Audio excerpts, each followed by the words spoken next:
Kisses in Taiwan. Kisses Blushers in Taipei. Kisses Blushers in Taipei. Kissables in Taipei. Sama kayo dito, no?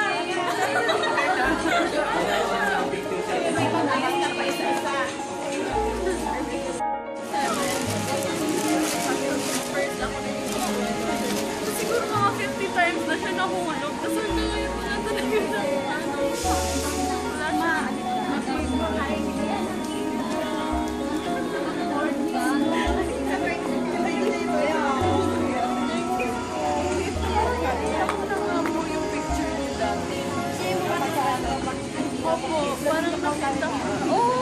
super liit ng mukha niya.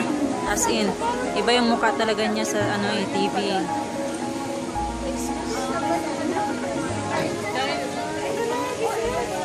yung chicken natin. Yung chicken natin.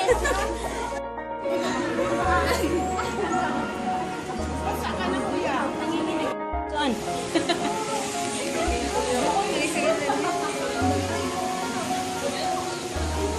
Guys, ito yung mga fans ni Kisses dito sa Taipei. Say hi!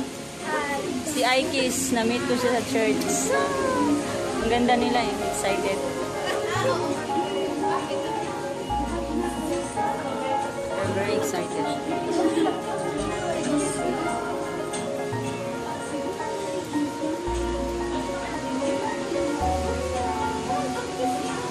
Wala pa si Kisses.